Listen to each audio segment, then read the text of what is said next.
Dalam persaingan bisnis global yang semakin ketat, promosi memegang peranan penting dalam membangun citra merek dan menarik konsumen lintas negara. Oleh karena itu, pada presentasi ini kita akan membahas strategi promosi internasional. Pada bagian ini kita membahas strategi promosi internasional, yaitu bagaimana perusahaan menyampaikan pesan pemasaran secara efektif kepada konsumen di berbagai negara. Strategi promosi yang tepat sangat penting untuk membangun kesadaran merek dan citra positif di pasar global. Pertama adalah komunikasi pemasaran terpadu. Konsep ini menekankan pada integrasi berbagai saluran komunikasi pemasaran, seperti iklan, hubungan masyarakat, promosi penjualan, dan pemasaran langsung. Tujuannya adalah agar pesan yang disampaikan kepada konsumen di pasar internasional tetap konsisten, jelas, dan efektif di berbagai media dan negara. Kedua adalah iklan internasional. Iklan internasional ditujukan kepada konsumen di berbagai negara dengan penyesuaian pada bahasa, budaya, serta media yang paling banyak digunakan di pasar lokal.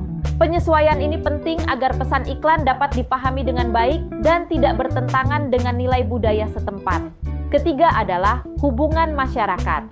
Strategi ini berfokus pada upaya membangun dan memelihara hubungan yang baik dengan berbagai pihak terkait di pasar internasional, seperti media, pemerintah, dan masyarakat lokal. Hubungan masyarakat yang efektif akan membantu perusahaan membangun reputasi yang positif serta meningkatkan kepercayaan terhadap merek di pasar global.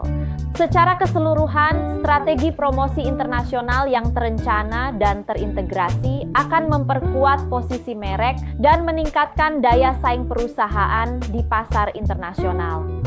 Pada bagian ini kita membahas branding global dalam konteks pemasaran internasional. Branding memegang peran yang sangat penting karena merek yang kuat mampu memberikan keunggulan kompetitif, menciptakan diferensiasi, serta menambah nilai bagi perusahaan di pasar internasional. Dengan branding yang tepat, produk tidak hanya dikenal, tetapi juga dipercaya oleh konsumen global.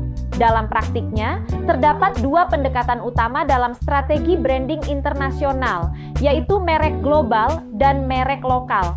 Pertama adalah merek global. Merek global menggunakan nama, pesan, dan citra yang sama di seluruh pasar internasional. Contohnya adalah Coca-Cola dan Apple.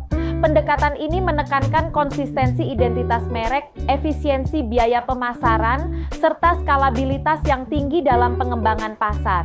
Pendekatan kedua adalah merek lokal. Pada strategi ini, perusahaan menggunakan merek yang berbeda di setiap pasar lokal agar lebih sesuai dengan preferensi dan budaya konsumen setempat. Keunggulan dari merek lokal adalah tingkat relevansi budaya yang tinggi, kedekatan emosional dengan konsumen, serta fleksibilitas dalam menentukan positioning di masing-masing pasar.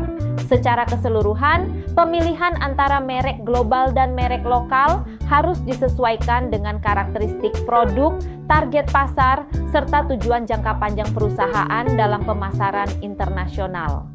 Pada bagian ini kita membahas adaptasi merek dan manajemen reputasi global dalam pemasaran internasional.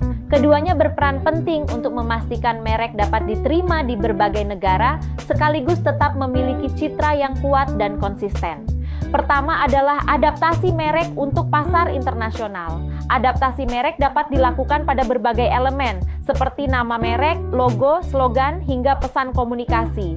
Penyesuaian ini bertujuan agar merek tetap relevan dan mudah diterima oleh konsumen lokal, tanpa menghilangkan identitas inti dan nilai utama dari merek tersebut. Dengan adaptasi yang tepat, perusahaan dapat menghindari kesalahpahaman budaya dan meningkatkan kedekatan dengan pasar lokal. Kedua adalah manajemen reputasi merek global.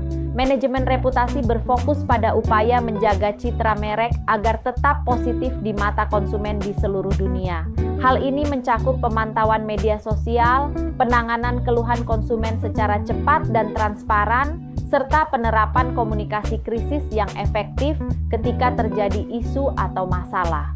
Secara keseluruhan, adaptasi merek yang seimbang dan manajemen reputasi yang baik akan membantu perusahaan membangun kepercayaan, memperkuat loyalitas konsumen, dan menjaga keberlanjutan merek di pasar global.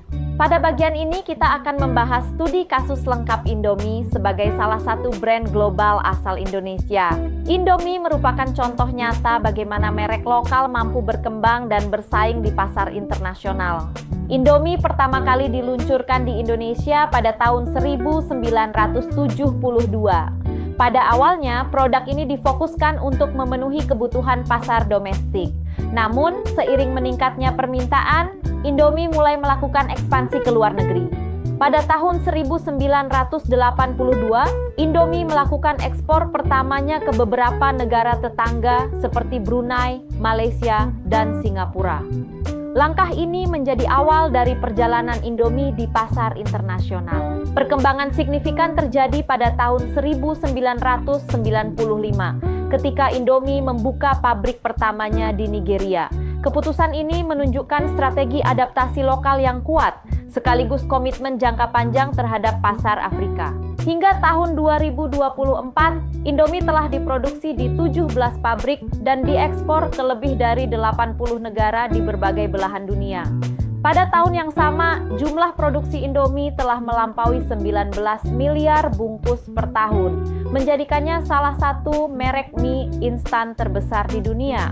Studi kasus Indomie ini menunjukkan bahwa kombinasi strategi pemasaran internasional, adaptasi produk, dan branding global yang konsisten dapat membawa merek Indonesia menjadi pemain kuat di pasar global.